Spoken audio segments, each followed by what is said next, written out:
Bonjour à tous, Zada Sandro pour la méthode de Gasquet, entraîneur personnel et coach spécifique pour cette méthode, formateur. Si vous avez besoin de renseignements concernant la formation de Gasquet, vous pouvez consulter le site, il vous aurez pour plus d'explications sur la méthode, www.degasquet.com.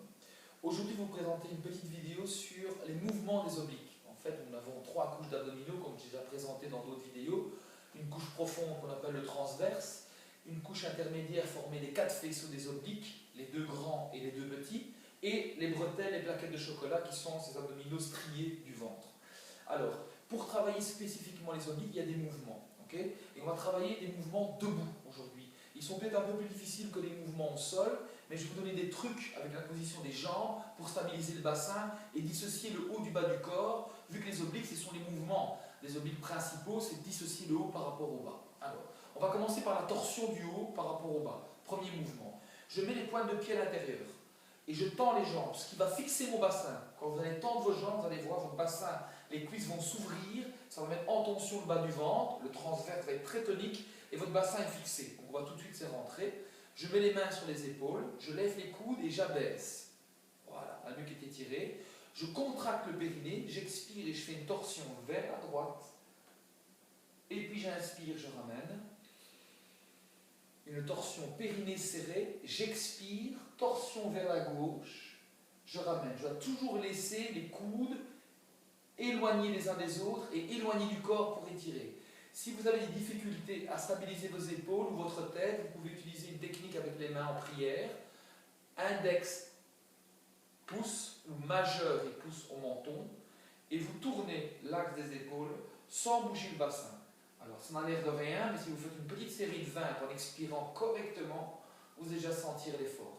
Il faut prolonger l'effort avant de ressentir le travail au niveau de vos obliques et de votre transverse aussi, puisque le ventre rentre. Premier mouvement. Deuxième mouvement, la translation. Je pose les bras sur l'air, très éloigné. On imagine qu'on va passer une assiette au-dessus d'un passe-plat, sans faire tomber l'assiette, à droite et à gauche. Donc la translation, c'est déplacer parallèlement vos épaules par rapport au sol et au bassin, bien sûr. Donc il n'y a pas de rapprochement au niveau des côtes. Ça, c'est une inclinaison. Ce n'est pas le beau mouvement. Maintenant, ces deux mouvements-là, la torsion et la translation, on peut la faire avec le bas. Donc là, on libère les pieds. Pieds parallèles, genoux souples. Je vais faire une torsion à droite, une torsion à gauche, sans que les épaules ne bougent. J'expire. Toujours en étant grand, étiré, en serrant le périnée sur la torsion, en serrant le périnée sur la torsion. Et bien sûr, la translation, qui va de droite à gauche et de gauche à droite, toujours étirer les épaules basses, sans bouger le bassin. Les épaules, excusez-moi. Voilà. Ok, comme ça vous avez les torsions du haut, les torsions du bas, les translations du haut, les translations du bas. Dissocier le haut du bas. Il reste un mouvement, l'inclinaison latérale ou l'inflexion. Alors, regardez, ce mouvement-là en gymnastique traditionnelle est très mal fait. On vous demande souvent d'aller toucher ou de prendre des haltères et de descendre à gauche, à droite, ou une seule haltère et de descendre d'un côté. Alors, c'est un mouvement qui n'existait pas dans le quotidien. Personne ne se gratte le genou comme ça. Personne ne ramasse un sac sur le côté. On se penche pour faire ça. Ce mouvement-là n'existe pas.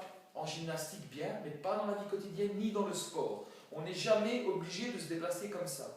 Par contre, ce mouvement-là, oui, je vais dévisser une ampoule, cueillir quelque chose, chercher quelque chose au-dessus d'une armoire. Là, il y a une inflexion qui s'installe. Et on va la construire ensemble. Pied parallèle, poids du corps à droite. Orteil gauche au sol, sur la même ligne, les deux orteils se trouvent. Je monte le bras, j'abaisse l'épaule. J'expire en rentrant le ventre et en serrant mes côtes. J'étire avec les épaules basses. Les obliques se contractent de ce côté-là, mais s'étirent très fort de l'autre. Et il n'y a pas de tassement. Regardez ma colonne comme elle est étirée et les plis. Il n'y en a aucun, tout est étiré. Maintenant, je vais faire l'exercice classique qu'on fait yoga ou stretching. Regardez, c'est clair, c'est bien étiré. Mais regardez le tassement qu'il y a là. Si je regarde au niveau du dos, c'est la même chose. Il y a un tassement, le disque baille et il est écrasé de ce côté-là. Si je m'étire, le disque ne baille plus. Il est espacé, étiré, il n'est pas tassé. Donc au lieu de mobiliser votre colonne en l'écrasant, Vous la mobilisez en l'étirant, en l'allongeant. Ok? Ça, c'est l'inflexion. Au début, travaillez de manière statique, en regardant les selles de loin, épaules basses, ravalez bien le ventre. Et ici, de ne pas cambrer, de bien maintenir l'alignement. Ok? Vous travaillez dans un plan frontal, sans déborder en avant ou en arrière, dans l'inflexion. Voilà. Donc, résumé, torsion, torsion, translation, translation, inflexion, inflexion. C'est les meilleurs mouvements pour les obliques. Utilisez ça en routine, par exemple, au début de vos cours d'abdos autrement, au début de votre cours de yoga, au début de votre cours d'abdos fessiers ou dans votre coaching. Mettez ça au début. Et vous allez voir que les gens sont très difficiles à dissocier. Ça va prendre du temps, mais après, ça va leur apporter beaucoup de choses. Beaucoup de soutien au niveau du dos, libération au niveau des abdominaux et du périnée. C'est un très bons exercices. À faire bien étirés, avec des longues séries, 20-30 répétitions. Ok? Merci beaucoup, à une prochaine. C'était Zata Sandro pour la méthode de Gasquet. Merci, à bientôt.